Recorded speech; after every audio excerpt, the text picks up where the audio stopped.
Dadgummit. Good evening and welcome to Momentous Live. Contrary to what it says on the thing, it's actually episode 110, not 109. Uh-oh. Happens when you rush. Yeah. Going so well. I'm Tristan Jutra. I'm William Silver. And I'm Gray Williams, and I am not Russian this episode. Not Russian. We're doing so well. But hey, we're at 110 episodes. And if you want to find those episodes and all sorts of other goodness about us, you can come visit momentus.tv/links. Find more about the Momentous TV at momentus.tv/team. And of course, our glorious audio only version, momentus.tv/podcast. More about that a little later. So let's get into this, shall we? Before our traditional follow-up segment, we're going to have a quick late-breaking news alert. How about that? Someone should do the sound.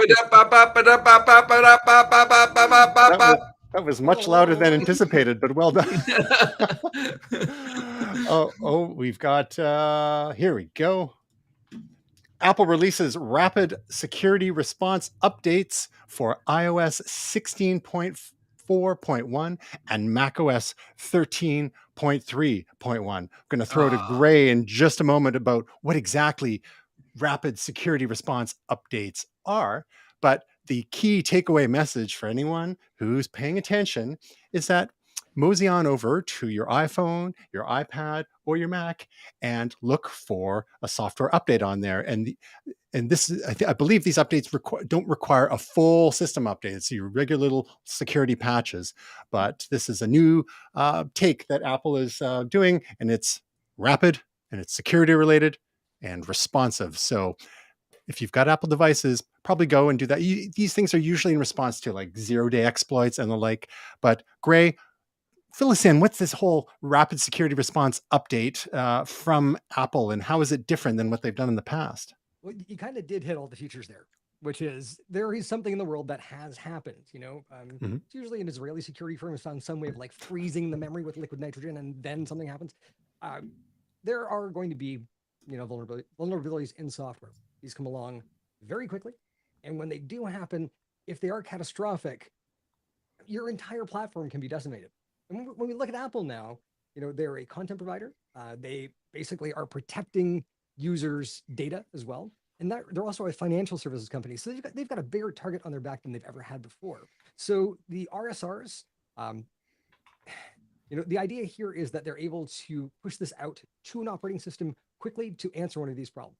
It's kind of like the Star Wars system that Reagan had proposed for response to nuclear weapons. Bad things are coming in. We're going to shoot them down before they get here. That's what RSRs are. But more actually real as opposed to Star Wars, which never really happened. Yes. Now, here's the thing is... or did it? I mean, we didn't get blown up, so I'm just saying. So looking at this, if you are on iOS 16, the RSR for a lot of users has been absolutely flawless. For users on iOS 15, it sounds like they're having trouble triggering the RSR updates, which wasn't designed for that framework to begin with. I think they're kind of backwards compatibility, bolting it on. So this is one of those cases of like, if you've got older software on newer hardware, get with the program. If you've got older hardware running the best software that it can, if that's your daily driver, you might have some challenge. And even it seems that even people running 16.4 have been having some issues, but fear not, Apple is working on the glitches and been rolling this out over the course of 48 hours or so. So it's nice, however, that you don't have to apply a full-on system update. You can just get the security patch, especially if you're a little hesitant about doing the full system updates. But Gray, why won't Apple let us update things like Safari and other core apps without doing a full system update?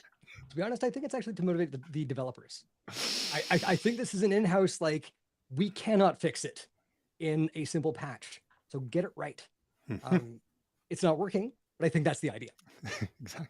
And to clarify, you can do Safari, you can update Safari on the Mac separately, but on iOS and iPad OS, you cannot. So they've got to, keep up with their browser updates to make sure that it works properly on our mobile platforms. There was One another. more performance core on the M3, that'll handle it. Exactly. When that M3 finally comes, there was other little bit of unofficial follow up that I didn't put in the show notes, but I just wanted to mention it. Viewer and friend of the show, Riel, had pointed out I had misspoken something when I was on a recent show about the strange brand names that we see on Amazon once in a while. They're often these things that they don't look like English words at all. They're often in all caps. And I had said that why you sometimes see, and they're often like random Chinese brands. And I said, oh, they make those names so they don't have to go through the whole trademarking process. That was actually incorrect. I had misremembered what I had heard about that issue previously. And Riel had refreshed me on that in one of the comments on the socials. I believe it's on Facebook. So thank you, Riel. And what it actually is that Amazon has a center for merchants with regard to trademarks, and it's much easier for merchants to get trademarks on totally random kind of names, so they can kind of fast track through the USPTO and get and avail themselves of the services from Amazon for brands with registered trademarks. So it was a bit of a nuance there. It wasn't that they just didn't have to get trademarks at all, or it was just the search is a lot easier because it's so obviously going to be no or little competition from brands with similar names to that. So we love viewer and listener feedback. So keep it coming and keep us honest whenever we get things not quite right, which is most of the time. I've actually dealt with this section of Amazon. And trademarks can be up to 24 months to get approved. We had one client who had gone through a trademark service inside of Amazon that was a division in Amazon that Amazon was not recognizing. It looked like what the future of AI could be, except it was stupid humans. Great. All right. In other sort of follow-up news, we've been talking about a lot of AI lately, and it makes me think that maybe we should start a whole spin-off show, but that's another topic. And, we all have so much free time. But just recently, the godfather of AI decided he had to blow the whistle on the technology. So it's a fellow named Geoffrey Hinton, who's been working for Google for a fair bit. He's been doing the rounds with the New York Times and CNN and otherwise, basically saying, if AI gets to be much smarter than us, it will be very good at manipulation because it will have learned that from us. And there are very few examples of a more intelligent being being controlled by a less intelligent being. So the fear that is, if it knows how to program, so it'll figure out ways of getting around restrictions we put on it. It'll figure out ways of manipulating people to do what it wants. Now, Will, I know you've had a chance to play with a fair bit of AI tools, including some of the image generation tools, and we're all been playing with ChatGPT, of course. This is a pretty prominent figure in AI. And he's stepping aside from Google so he can sound the alarm here. Is he overreacting, kind of like the other fellow last year who thought the AI was going sentient? But we're seeing more and more of these high-profile people raising these alarms. Are you concerned? Do you think this is overblown, or should we be listening carefully to what this fellow is saying? I think it's always wise to listen. I mean, whether we do anything about it is another question. I think I said last week is the horse is sort of out of the barn. I'm starting to think more and more it might be good if we put some restraints, but the question is how and what. And I think, it's like this with any technology. I think we put more controls on self-driving cars, but like we really don't know the impact of these things for years after. It's like it's hard to control something you don't understand what the problems are going to be. I mean, in some ways, we still haven't gotten control of the internet. We're a lot better than it first launched, and it's gotten a lot more sophisticated. But it's these new technologies are very difficult to regulate and control when you don't even know what they're doing and no one's prepared for them. So. And you can see the obvious dangers of self-driving because people could get run over and hurt and killed and all that sort of thing. Whereas with these purely digital forms of artificial intelligence, the dangers may seem a bit more nebulous. We've talked about the dangers to the information landscape and the like. So There's Yeah, also agencies and like driver's licenses and things like that, and car registration and insurance that you can use to help regulate that. Whereas, there's some internet laws, but even those, are not always well implemented, and this is slightly different. It's not necessarily just the internet. Gray, should we be issuing licenses for people to be able to use ChatGPT and especially Midjourney? I'm looking at you, Will. I think they should. What I really wanted to say, though, was, while some people believe that AI will eventually become hyper intelligent, there's no guarantee that this will happen. Despite significant advancements in AI technology over the past few years, there are still many interactions and challenges that we have to overcome. One of the biggest obstacles with creating hyper intelligent AI is the problem of general intelligence, right? Like, while AI systems can perform specific tasks with remarkable efficiency, they lack the broader cognition that we possess. So, for example, an AI can beat a human at chess, but it could struggle learning simple tasks like, differentiating facial features within a family. So another complex challenge is the issue of explainability. As AI becomes more complex, it becomes increasingly difficult to understand how they make decisions. We've seen this sort of black box thing. The lack of transparency can be problematic, particularly in fields like healthcare and finance, where decisions can have significant consequences. Finally, there's the issue of consciousness. While some experts believe that it's possible to create machines, others argue that consciousness is a unique. I'm on to you, Gray. Continue. Is he reading? While AI has made significant progress in recent years, there's no guarantee that it will become hyper intelligent in the future. There are many obstacles and challenges that must be overcome, and like that, AI will be limited in the lack of general intelligence, explainability, and consciousness. And that entire friggin' thing was written by ChatGPT in the time it took you to ask the question. So when Gray gets going, it's not entirely dissimilar to what you hear just now. But because we can, for those of you who are only listening, we can see his face and we can see what's happening there. And it was and we saw there was a little bit of improv going on, but very, very slow clap, very well done. Yes. So like looking at, sorry, I got to plug my headphones back in here. Looking at AI, like, should we be licensing these things? Yeah, I mean, Asimov figured this out decades ago. You need the 3 laws. They didn't help Will Smith, but you need the 3 laws. You need something that's going to prevent these things from getting outside of their lane. And right now, it's Wild Wild West. Go fast, break things. They're not smart enough. Like, this is artificial, halfway to intelligence. So I'm not too worried. But here's the thing. We talked about this before. If you're able to have tariffs or taxes on this that support the general populace, that there is a redistribution of wealth, go communism, I guess. I think the other problem, if this is funneling money back up to the 1%, we're screwed. I think Gray and ChatGPT make a good point, which is, we're still talking about a language model. It's not the artificial intelligence we think of when we think of something like Skynet. There still is a puppet master behind the scenes programming it and telling it what to do, even if it's doing it really well and learning. It's basically like a language learning model that's just using past experience, but it doesn't necessarily have the breath of life or whatever you want to call it, or intelligence or some sort of personality that's driving it. So I think it's not exactly the same thing. But I mean, Tristan, I sent you AI video that was like a movie, and there's been the problems with the music. So it's with people, the one where it was The Weeknd and Drake, and it was the song we talked about it last week.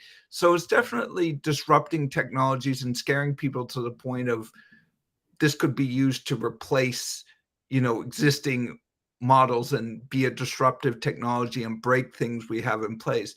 In terms of Skynet and nuking us all, we still are a few steps away, so we have a chance now. Yes, cross your fingers. But yeah, I mean, I think in general, this is an attitude I've grown to dislike more and more from the, whatever you want to call it, Silicon Valley or technology makers, where they just are so, to quote Jurassic Park, they're so worried if they could do something. They don't think about whether they should do something. And this is a classic one where they don't think of the implications of doing this and how disruptive it could be. As they say, life finds a way. Yeah. Whether that's artificial life or re-engineered life from blood in a mosquito and frozen in amber. Amber Heard. Yeah. That's another whole story. So if there's one reason why maybe we should tamp down on this whole AI stuff is to prevent the creation of AI generated beer commercial monstrosities, such as the sort of things we've seen going viral in the last little while. We had this delightful clip go viral that was like a Bud Light style TV commercial to the tune of Smash Mouth's All Star, everyone's favorite memeified song, and the artists behind this video, they ran their prompts into something called sorry, it's hard to watch and talk at the same time. Through Runway ML, which is, I believe we talked about it a couple of months ago, and it's for generating AI video, and it's remarkable. They also threw some stuff into After Effects and whatnot. But we've seen some other types of videos coming along this line, such as this fake ad for a pizza place, and again, more horrifying imagery we're getting in here. Some of it is not bad, but there are, of course, the usual signs with mangled faces and fingers and teeth and the like. But remember the kind of output we were getting from Midjourney and still images just a year ago, and how far it's come. So it's not going to be that long before the video that's generated by these platforms is less and less obviously AI. There's another one that's like a fake trailer for something called The Great Gatsby, and it's all 1920s style scenes with glamorous men and women and eventually cats. This one is a little less horrific than the Bud Light one or the I love the cats pizza joint one, but Will, like, I know you've been using Midjourney a lot. How could you see yourself potentially using some of these video tools like Runway ML? What appeals to you about that, aside from the nightmare fuel? Horror.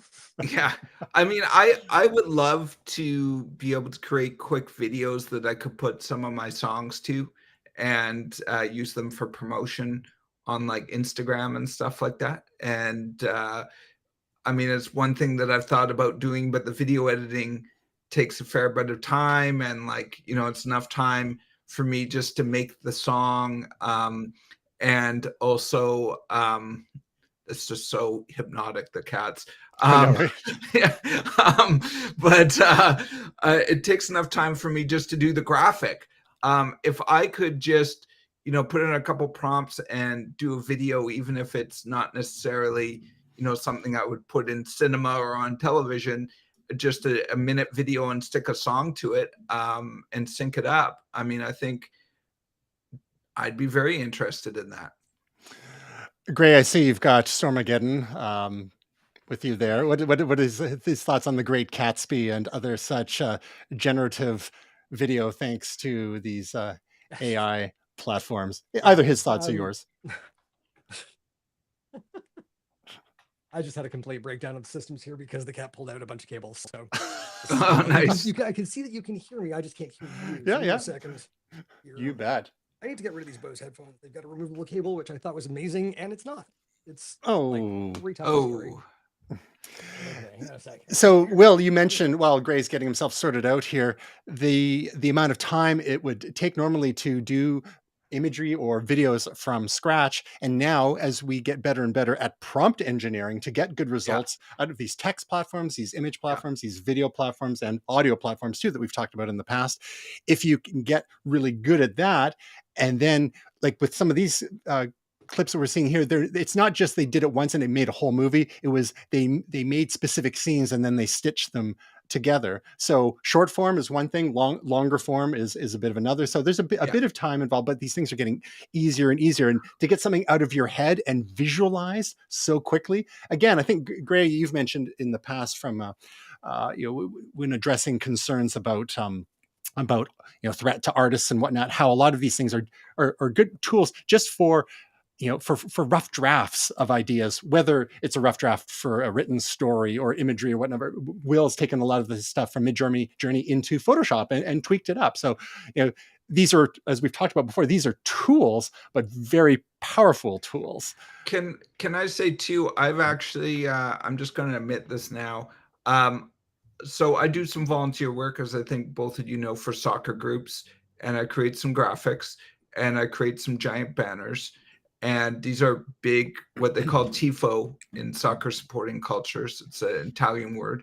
And basically they're huge banners that are displayed in stadium during a game, often over the crowd before the game starts. Sometimes you wouldn't call it a tifo, but sometimes there's banners that are put over the railing.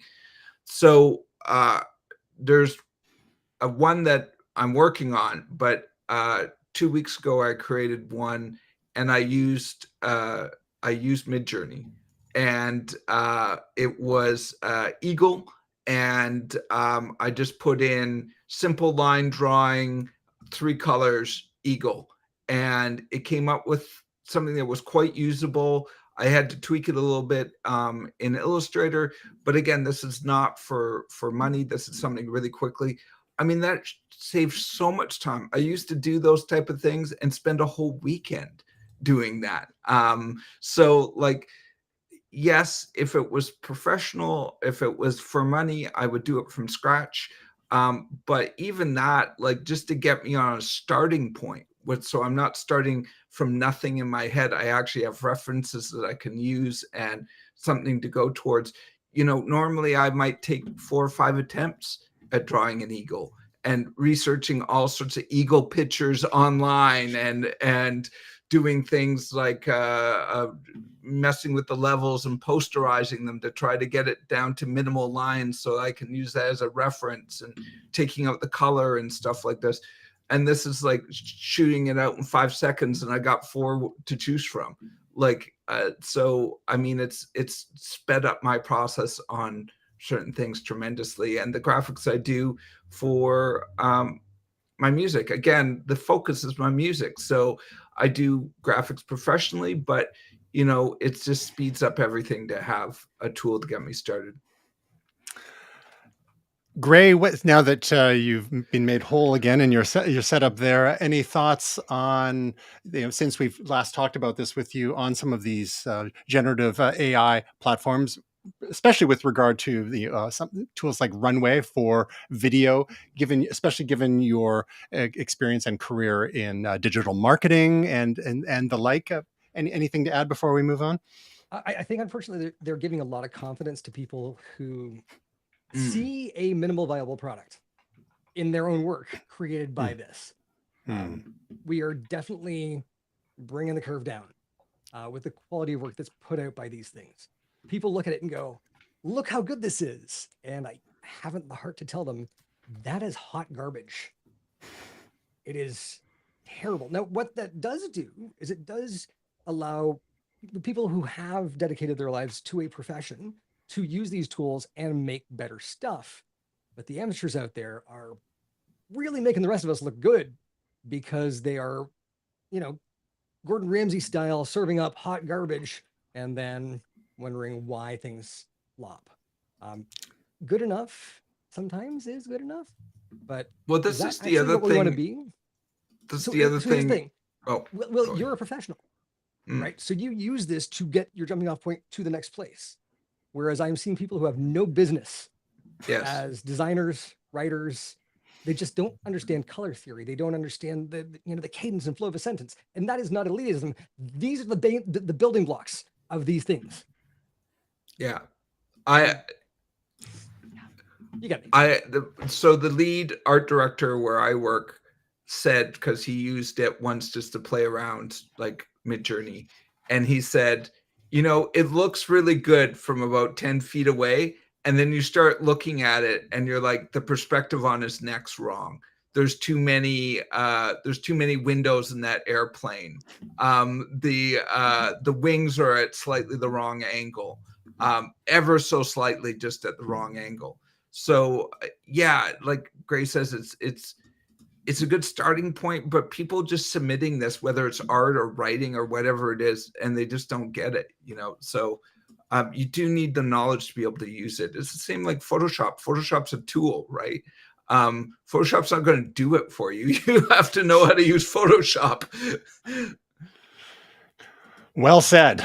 So Photoshop Express, on the other hand.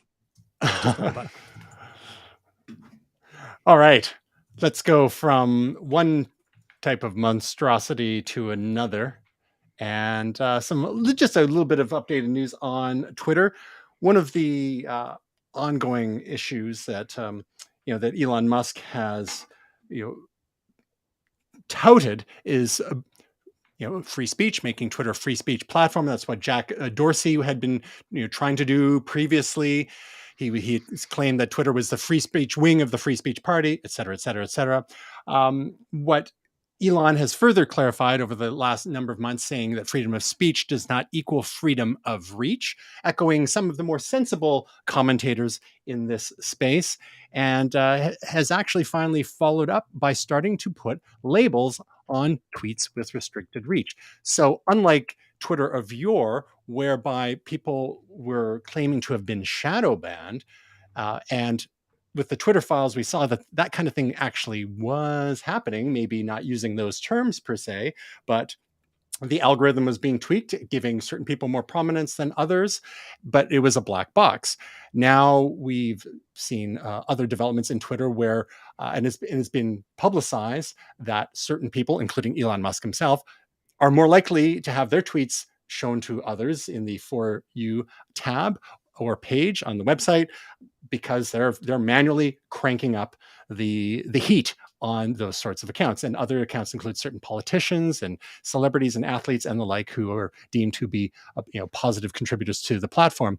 Now, while the converse is in effect, when people's tweets are maybe problematic according to Twitter, they are being tagged as such, and tweets are being labeled that the reach of a given tweet is not being banned. So yeah, free speech, there you go, but it's not necessarily going to be distributed and shown to people who aren't followers of said accounts.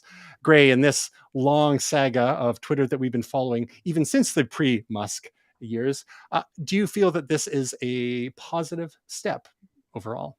It is, and I think it actually has revealed one thing, and that is Elon, as the owner of Twitter, should actually have a handicap. Because if he believes in free speech, and if Apple is being censured for promoting their own apps in their own app store, we got to put the most deal on. You have your tweets cooled down. That's what happened. Well, that all stemmed from the fact that he was concerned that Joe Biden's tweets were getting more exposure than his were during the Super Bowls. Which they were, because Elon's a dick. And Joe Biden was actually very funny at the Correspondents' Dinner. He just wants to eat some ice cream. I think asking another 4 years of that man is tough, but he'll be able to do it. Joe, not Elon. I don't think he'll make another 4 years at Twitter. Yeah, so I won't. So needless to say, I mean, I've actually found something interesting. My Twitter Blue account says that I pay for it. I don't. I haven't had anything debited by Twitter since Elon originally came on. So hard to break even if people aren't paying for the thing they're supposed to be paying for. Maybe I'm going to get a big bill. What's going on? 12 months at $9 US. Take the account. I got Bluesky. Well, until we get into that particular platform, in the meantime, we could go to a platform being developed by another big hero of yours, Gray. Meta has a Twitter alternative in the works, and some people think it can't come soon enough because of the drama at Twitter over the last year or so, and the chaos that has ensued. But Meta's app is codenamed Barcelona, and it is kind of under the Instagram banner, at least currently? Is it Barcelona or is it Barcelona? Barcelona. Barcelona. Any way you want. So Budapest. I know that we tend to be fans of trying things out. Gray, would you be willing to give Barcelona a chance should it ever actually see the light of day? Unlike their crypto. Not a goddamn chance in the world. Snowball's chance in hell. No, absolutely not. No, never. Maybe, no. All right, tell us how you really feel.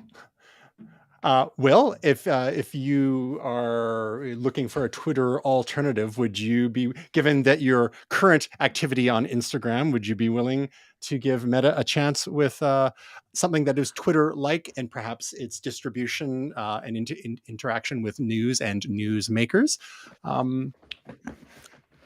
Well, Tasha's not here, so I'll just say it. I hate Twitter with a flaming passion. So finding an alternative for something I don't like anyways, I'm not all that interested. All right, then. Well, we'll move on to something that you are a bit more interested in, and we'll circle back to this story of Twitter alternatives in just a little bit. But Will, take it away. We've got a blockbuster of a story from you that involves a couple of things that have been in the momentous news sphere over the last couple of years of our existence, including crypto, bros, and we are bros, exactly, so. and football. So what is this story, Will? So I wanted to draw attention to the story. It's not super brand new. There are some new developments in it. One of the reasons why I wanted to bring it up is I think I've mentioned it before. I'm a huge fan of Ryan Reynolds and Rob McElhenney's ownership of Wrexham and their TV show. They recently got promoted, which Spoiler was alert. Great. Yeah. Oh, well, I'm only one episode in. Well, just pay attention to the news, man. That's how I maintain my mental health, as I avoid the news. Anyways, it's very odd because it's a show based on facts that are already happening in the news. And so to be fair, you did mention the show back in September, so that's on me. Yes. Yeah, but their promotion isn't on the show yet. Okay. So that's in the second season. Okay. That we haven't seen yet and isn't out. So how meta is that? The show is great. They really are doing it the right way. Remember that for a few seconds from now. And they really got a love for the club, and it's really succeeded. And it's a story that, and A, people like Ryan Reynolds, but B, it's a story that people seem to really enjoy, and it's a very well done show. I've heard so many people talk about their promotion. I see it a lot on Instagram and Facebook. I've had people bring it up to me who aren't even all that interested in football, but they love the show. And to go completely 360, there's these two guys with a company called WagMe. I think that's what you call it, WagMe United, which is a company that went and bought a football team called Crawley Town, and they did it with NFTs and investors from sort of the crypto world. It was right when when the NFTs were taking a bit of a hit and people were trying to come up with things that were a little bit more grounded in the real world. They have been dubbed the Crypto Bros, who went and bought this club. That's a great shot of him, by the way. Their whole idea was this was going to be the internet's team, and hasn't worked all that well. They don't understand football so great. They have done some things to, help the fans in terms of, things around the game, and attendance is up a bit. But, they fired, is it 6 coaches in the last 12 months? They let some of the most popular players for the club go. And most of the season, they were circling near the bottom of the table. And in the English system, you can actually, if you're bad enough, you can go down to the league below you. They are in the 4th tier league. So they're not in the Premier League, which is the best league. They're in, Yeah, fourth tier league. I had to count there for a sec. They're in the fourth tier league called League Two. It's very confusing. I'm not going to go into the whole football pyramid in England, but it's extremely confusing. And they have not been very successful on the field, which is one of the major gauges of things. They also had an incident where they fired a coach, and one of the owners, the guy on the far right there, who knows almost nothing about football, was an assistant coach and was basically coaching the team on the field, which made all the fans super angry. They don't seem to get it. I know someone who actually invested in the club. He's a friend of mine. He actually was on a call with them and said they're absolutely clueless. They have no idea what they're doing. So it's very different, but it's interesting what they attempted to do with this whole NFT and trying to sort of create ownership around an actual sports franchise. So I don't know if any of you guys heard about the story or you have any thoughts on it, but I thought this was an interesting counterpoint to Wrexham that's very much in the public psyche right now.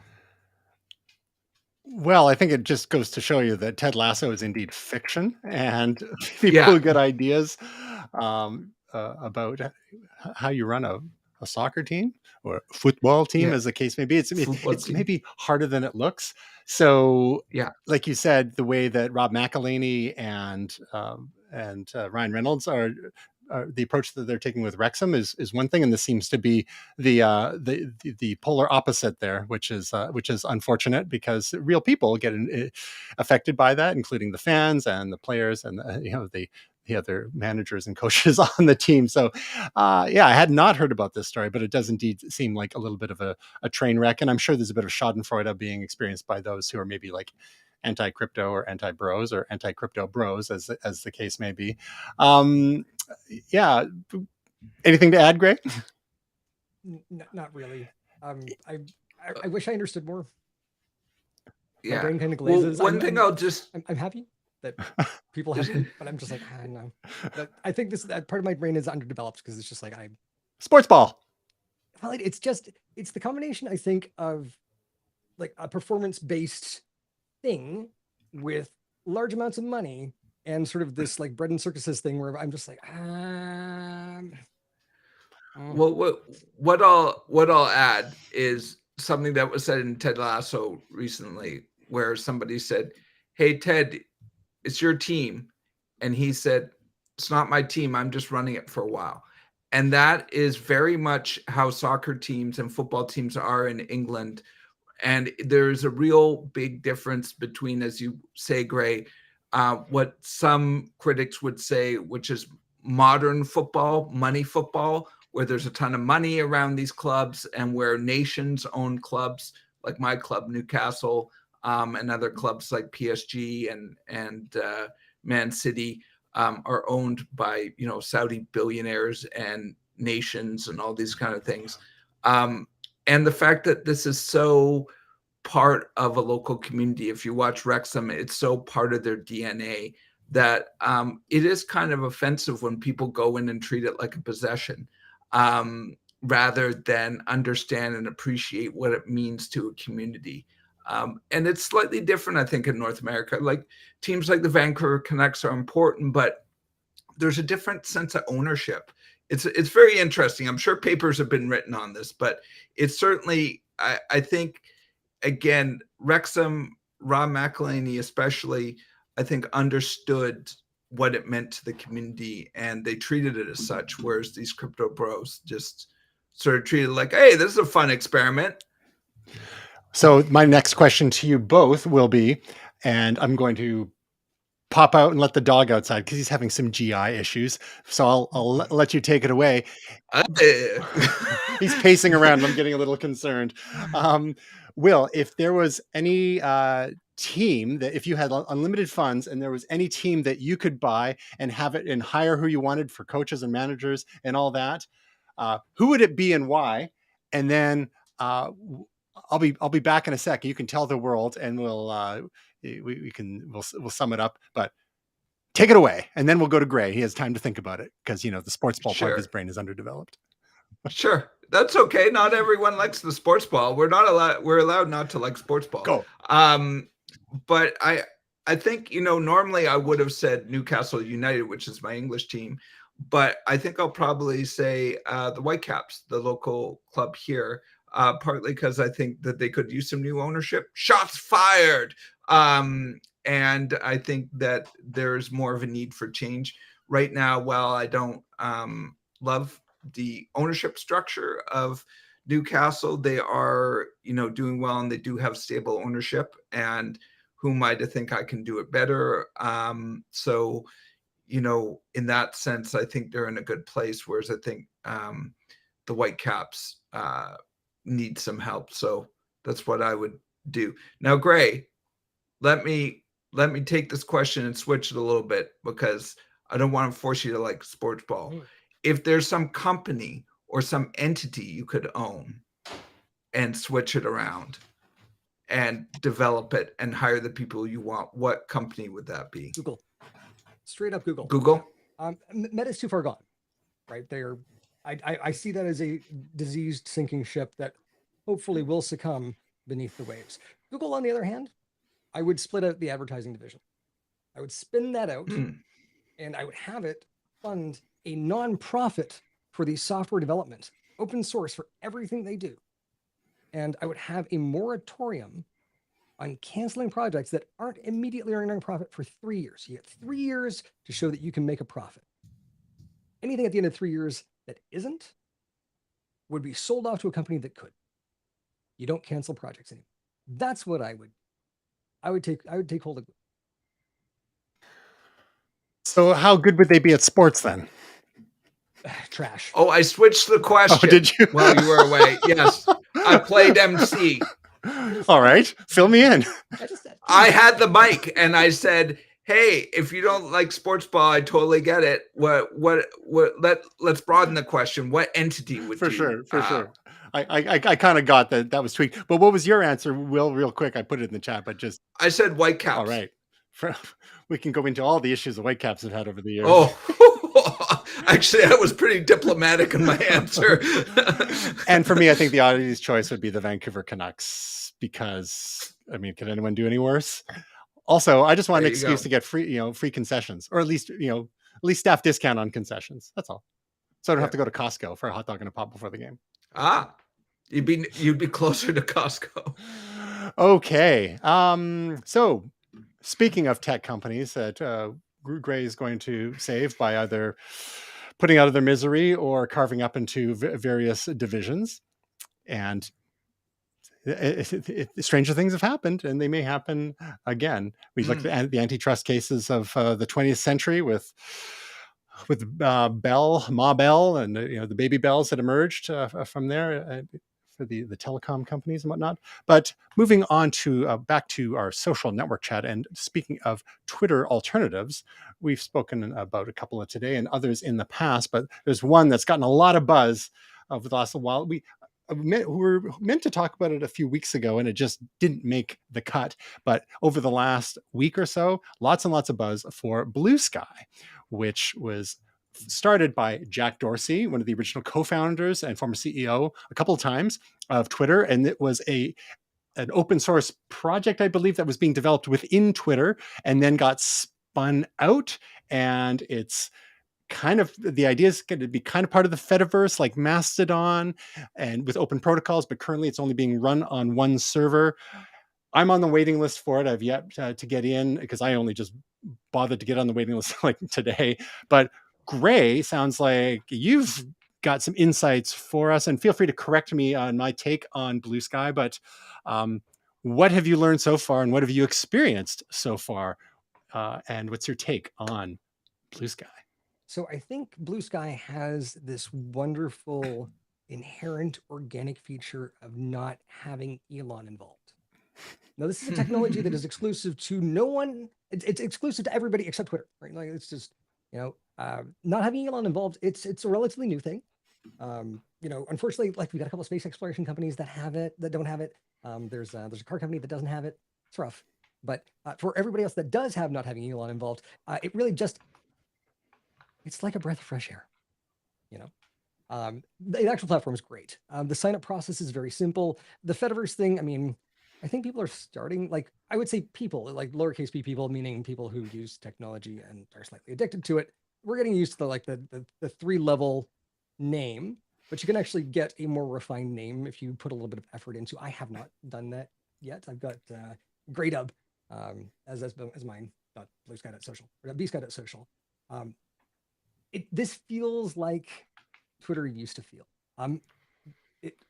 Things can be incendiary, but when they're incendiary, it's actually, like, what I've seen so far, intelligent discussions are happening. It's not just, here is an obviously insane, GRU/IRA talking point that is being puppeted by somebody with a lot of guns, and here is the correct answer.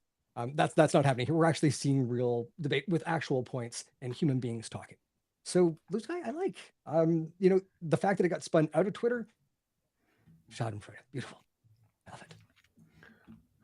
Now, what do you say to those people, many of whom I have seen a lot of this sort of scuttlebutt on Mastodon, not surprisingly, people saying anything with Jack Dorsey's name on it, I'm not touching with a 10-foot pole, because in their minds, the problems with Twitter extended further into the past, beyond Elon Musk's current tenure. And Jack Dorsey has kind of been implicated as being part of Twitter's ongoing issues over the years. What would you say in response to those critics, many of whom are quite vocal on Mastodon? And that's why they make 11-foot barge poles, really. Suck it up. Like, Jack is part of this project, and he took Twitter, from early days where it was an SMS myth through to it being Elon Musk's biggest bad purchase. It's great. If he can do something like that, I'm sure Bluesky will be wonderful. There were a lot of lessons learned along the way with Twitter. Misinformation was kind of a twinkle in, Putin's eye back when Twitter was created. So looking at this, the federated approach, the way that moderation is being approached, even like if I were to refer you to Bluesky right now, my reputation is based on your posting history as well. We don't just invite people in. Mm-hmm. Great. So that's not elitism. That's asking you to mind your P's and Q's. But will that hold once they open it up to the general public, however? Because so many apps start off as invite only for a while, but then once the doors are swung wide open, what do you predict will happen? Oh, I mean, it's eternal September all over again. So I think we just keep it invite only. That's elitism.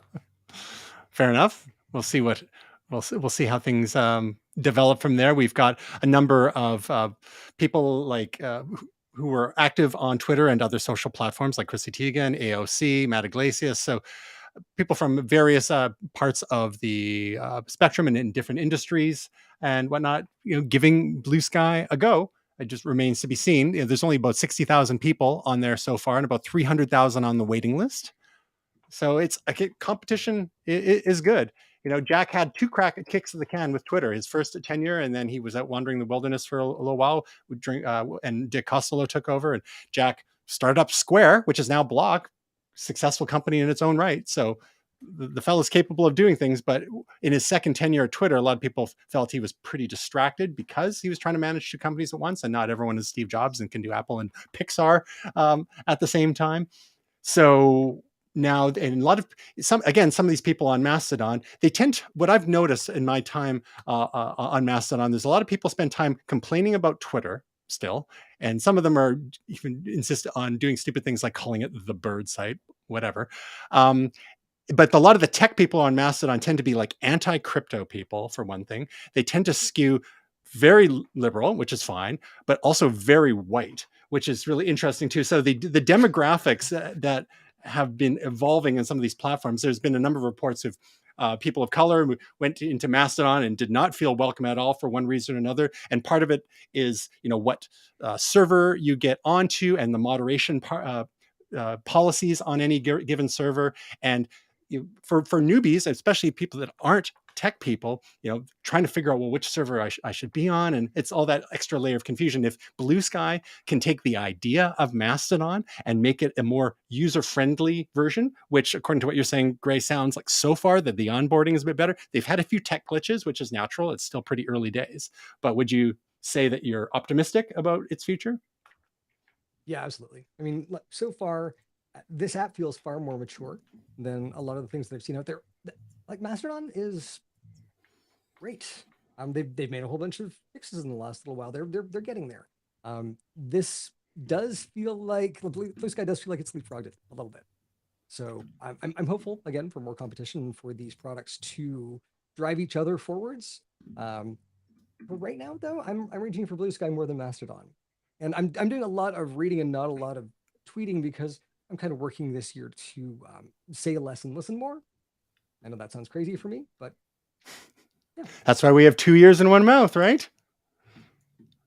Thanks, Mom. Well, I saw an interesting article recently. We've got linked in the show notes. It's called Blue Skies over Mastodon. And again, all these things or developments are happening in internet time, which is wild because even though Mastodon's been around for quite a while, it gained prominence, during sort of slightly more mainstream type of prominence during Elon's current tenure at Twitter. But given its vintage and the way it's built, some people, including the author of this article, are likening it to early attempts at vegetarian food when like sausage, which is a type of soy-based sausage back in the day, or other health alternatives to other types of food like carob versus chocolate and the like. And I guess if one was to take the analogy forward, something like Bluesky may be like the Beyond Meat. And if we'll see if with Meta's offering if they continue to refine this model in their offering, they might be the Impossible Meat. If things progress in a positive direction, we shall see. Then maybe we'll revisit this in a few months and then apply different types of meat alternatives and vegetarian food to the different late breaking social networks. Does that sound like a good plan? Sounds good. Something that the folks could relate to. Anyway, so the article is worth a read because one of the things that I'm sure we're all pretty technical people, but we all know that some tech people get a little impatient with non-technical people. And it's the old SNL skit, Nick Burns, your company's computer guy. Someone's trying to do something and they're having problems, and he eventually just move. Yeah, again, pushes them out of the way to do their thing. And there's a little bit of that attitude on that some particular some types of Mastodon users have. It's like, well, what's to figure out? What's the big deal, right? But they forget that they're tech people and most people aren't, and it's hard enough getting people onboarded onto sites like Twitter, and that's something that they've wrestled with for years and years to actually have a positive experience on Twitter. And it sounds like Bluesky has learned some of those lessons, and we'll see. Will there be a news focused social media site that makes sense and can succeed, and especially financially, because Twitter never really made much in the way of money over the years. Mastodon doesn't really have a profit model since it's an open source project, and it leans on people to set up their own servers as part of the Fediverse, and you're subject to the whims of those operators, and you may find you need to move to other servers. So we'll see once Bluesky starts opening to other server operators how all that's going to play out. So watch this space. And in response to some of this stuff, Mastodon is looking to refine the sign up process a little bit to attract users who have been fleeing Twitter and maybe looking for an alternative, and hopefully to scoop up some folks that might otherwise go to Bluesky. So, Gray, will you be available for helping to onboard people onto their Twitter alternative of choice? I'd love to serve. We'll put your email address in the for everyone to, or how about your cell number, or address and SIN number. You can actually DM me on Bluesky. Right. Eating your own dog food. Gauntlet. All right, moving from dog food to dog's breakfast, we have our momentous correspondent, our Andy Rooney segment to talk about cables and the joy of the current situation, the cable situation, at least in one certain momentous person's life. Gray? Do you ever notice how when you're looking for a cable, you can never actually find the one that you need? Right now, in my desk, I have USB-C, USB-A, Lightning, there's a USB-B, there's a device cable, USB mini, USB micro. But the one that I need is never on the device, and it's never on the cable that I'm looking for. I've got spaghetti in here. It's undercooked. I overpaid for it, and I am really tired. So this is why I'm getting at no more cables. Wireless entirely. Seal these gosh darn devices up so you can dump them in a swimming pool, drop them in a toilet, and it won't matter. Cables are a bane on our existence. They waste money, they waste time, and I hate them. Cables, go die in a fire. That's what I got for you. I was trying to charge my iPad earlier. Nice. I got nothing. No USB-C. Trying to look for Lightning earlier. That is impressive. Nothing. USB mini and micro as far as that. I haven't seen a USB mini cable in years, and there are like 6 of them on my desk now. I got some VGA cables for you. How about that? Got a BNC token ring? I got like 6 of them right here. I feel your pain. I have a lot of Lightning cables, most of which are USB-A to Lightning, but more recently, with recent devices, USB-C to Lightning. But I mean, I guess I finally have more USB-C devices in my life, like my MacBook Air and my more recent iPad and whatnot. But I kind of have a lack of just pure USB-C to USB-C connectors. But I get where you're coming from. I've got drawers. Well, I had to create themes for my drawers of different types of cables: the iOS drawer, the USB drawer, the audio cables drawer, the video cables drawer, the memory and storage drawer, the tools drawer. What the hell is I this? really need to declutter. I think there's a whole YouTube channel in and there. This is not MagSafe. I don't know what this is. It's Mag Unsafe. So here's the other thing. It's not just the cable. The conspiracy goes past this. It goes to the charging blocks. But the cables themselves sometimes aren't capable of transferring that power. USB-C is a dog's breakfast. Some cases it'll transfer data, some cases it'll transfer power, but how much power? They don't really know. And so you plug your iPad in and it's been like 6 hours and it's still at 4%. And you're like, what's actually going on here? But the EU is sorting all that out for us, Gray. Oh, thank God. You know, they did all right with GDPR, so I'll give them a chance, but I think you'd have a better time with a barbarian thanks for all the cookie power. Yeah. Thanks for all the cookie warnings, EU. Thank GDPR. Great. The well-intentioned poopification of all things tech, including the web, and we'll see. I'm glad you got that out of your system. Thank you. I kind of, I felt myself getting did you triggered a little bit by that. I pulled this cable out like 3 times. But everyone wants removable cables, Gray. I just can't find my AirPods right now. There we go. Again. Will, what role do cables and adapters play in your life? Do you suffer as much Sturm und Drang as? Yeah, you are walking into a hornet's nest. I just have a ton of cables on my desk. I mean, I have all sorts of music related equipment. I'm actually got to hunt for one cable. I don't even know what the connection is. It's one of these guys. Oh, that's USB-B. Yeah, it's like for printers. One of the knobbies on the end. I need one of them. That's a what do you call it? It's for well, no, it's for isolating. It's for reducing interference. That's my understanding. I need one of those. Say that again, Gray. Yeah, ferrite. Yes. Yeah.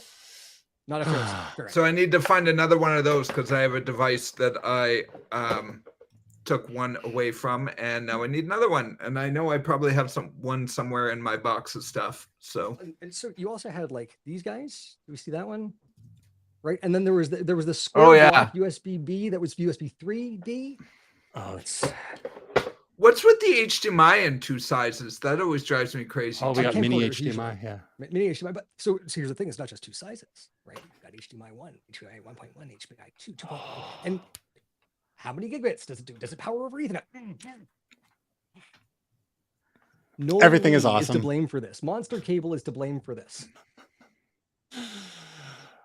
Okay, are we ready for our picks? Momentous picks, Ben. We can stick a fork in this thing. Let's do it. Will, what is your momentous pick of the week? My momentous pick of the week is actually the latest comedy special from John Mulaney. It's called Baby J. Really good. I mean, I like John Mulaney a lot. I think he's one of the funniest guys on the planet. He's gone through some things. He has a lot of things to say. So it's a particularly good special. It's very, very funny. I highly recommend it. It's probably one of the best comedy specials I've seen in a while. So yeah, it's really enjoyable. We were talking about it for days after, so I enjoyed it a lot. I highly recommend it. Wow, that sounds like a ringing endorsement. We saw the that special come up on our Netflix suggestions there, but we didn't pull the trigger on that. We watched something else that the other evening instead. So we will definitely have to move that closer to the top of our list. Just be warned, he's gone through some things. I don't know if you have heard what has happened in his life. Mm-hmm. Yeah. So there are some stories there.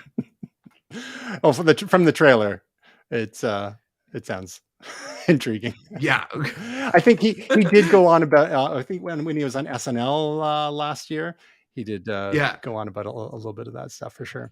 Yeah, he tells some of the less fun stories about being in his situation. So yeah, I think it could be hard for some people to listen to, but it's actually a really interesting perspective, I thought. Good pick. Now, Gray, we're going to have to put a moratorium on this particular. I know you've got a new angle this time, but I think this is like the fourth time we've talked about this show now this season. I can talk about Baby J if you want. As someone who's gone through rehab for cocaine, so no, it's your pick this week is specifically watching Star Trek Picard season 3 with my dad. Oh, so I've actually watched the entire season 3 times now. Holy Lord. And it's brilliant. Terry Matalas is the showrunner that we've always kind of wanted. I heard he's done some really good work with 12 Monkeys, so I'm going to go back and watch that. As Captain Shaw there, I can't remember his name. Shaw. Anyway, I don't remember the actor's name either, but great character.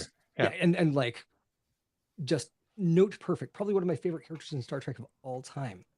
But every time I heard Patrick Stewart speak, I can hear my dad.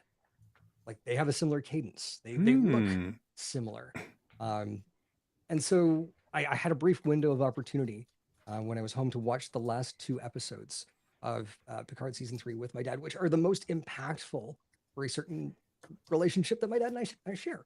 Nice. I watched TOS with my dad, and I watched the premiere of Next Generation. I was terrified when I saw Worf because Klingons don't look like that. What happened to him?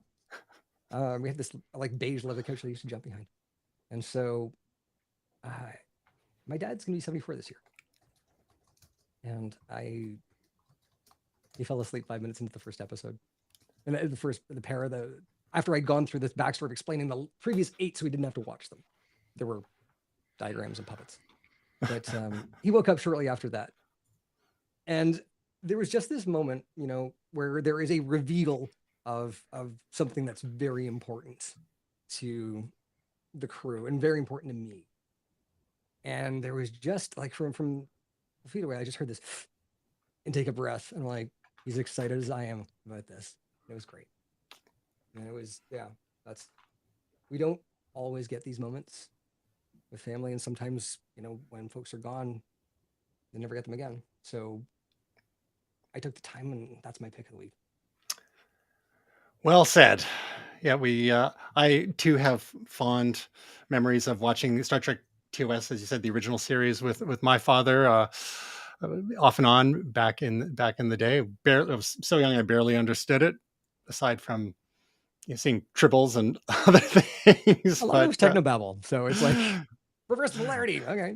They have 3D chess. I'm just learning to play 2D chess. Come on. Chess Club, grade 1, 1977. Anyhow, good choice. Now, can you explain to us the significance of this video that you shared with us? Ups and downs from Star Trek Picard 3.10 10. I guess that's the last episode. I take it. This is Trek Culture, and Mm-hmm. I think his name is Sean Ferris. They have done a remarkable job. This channel has grown in leaps and bounds over the last little while, and there has been so much negativity in the world in general, but in television media in particular, production of media, and in sci-fi, in Star Trek. I don't know where these folks came from that don't like Star Trek. They're in the Star Trek fandom, but they're everywhere. And so having something like this, where they're willing to analyze things in a fairly impartial way, I love this. And so for the last 2 episodes, there are tons of Easter eggs. They actually have something they call Cetacean Ops, which is a reference to Lower Decks, where they like rapid fire some cool stuff that you might have missed, Easter egg style. So this is sort of a dual pick of like, go check out Trek Culture because they do a really great job. I'm wearing my Trek shirt today. So it's a red shirt. I'm doomed. Joining us for the last time ever, Gray Williams. Thank you, Gray. My pick of the week. There's kind of a theme based on some activity we've been up to here at Momentous Labs over the last little while, and we've had a couple of reveals. But one thing that some people in our audience may enjoy to pass the time while working, if your work doesn't involve too many words, such as writing, or if you are commuting or going for a walk, podcasts. That the kind of thing that we have. In here at Momentous now, and ways we can get information without reading all the time. And I just wanted to share a little bit about my podcast app of choice for the last several years, and it's one that was written by a single person named Marco Arment, who was also the creator of Instapaper. He was one of the original developers back at Tumblr, and his podcast app is called Overcast. And it is a wonderful app. It has all sorts of granular controls. The playback speed controls are quite nuanced. It has something called Smart Speed, which helps reduce gaps for people who tend to leave gaps in their speech. It helps tighten things up a little bit. It's tricky when you're speeding up podcasts because if you listen to comedy podcasts, it can kind of mess with the timing a little bit. But I would just want to give a shout out to Overcast, which is available in a free version from the iOS App Store. Also has a voice boost feature, which is great for making maybe slightly less well-produced podcasts a bit more listenable. There's a free version. There's also a premium version that will remove ads for you if you choose. And they are very podcaster friendly. They support all sorts of features like chapters and chapter art, even in podcasts. We have not been availing ourselves of those features yet here at Momentous. But check out Overcast, and you can go to Overcast FM to learn about that great indie app. Support indie developers. We have one more. Indeed. We have one more. It's a shout out of the week before we get to our projects. Gray, who's the shout out for? I just wanted to give a shout out to Mayday. Mayday is a cute little adorable kitten and the newest kitten in our audience. So Mayday, welcome to the world. And Mayday's a cat, but still. Well timed too, just a day after International Labor Day. Hi, Mayday. Momentous or fan of kittens? Oh, yeah. In terms of projects this week, the lovely and talented Tasia Custodi, who is not with us this week, nor last week, or maybe not even next week, because she's got other things going on in her life, but we'll have her back. In the meantime, you can tide yourself over with her latest video on YouTube, Google Workspace AI Overview. So just like Microsoft 365 is going to be integrating Copilot, the OpenAI type tools into its workplace, Google Workspace AI has AI tools being built into things like Google Docs, Google Sheets, and the like. And Tasia gives us a little overview there. And you can learn more about Tasia's work at TasiaCustodi.com and her videos at youtube.com/Tasia Custodi. And last but not least, last week we talked about the launch of Momentous. Well, a couple of weeks ago, we talked about the backfilling of Momentous podcasts onto our website, which was a fun and not at all A momentous a task. fun and not at all arduous process. But if you go to the website, you can check out all of our past episodes with the links and the show art and all that goodness. But that was only part of the battle. The next step was getting us into the various podcast platforms out there. Last week we talked about getting us into Apple Podcasts. So you can go and subscribe to us in Apple Podcasts now. We are also, of course, in the one of the other top podcast platforms in the world is Spotify. So you can find us at Spotify. We'll have the links in the show notes there.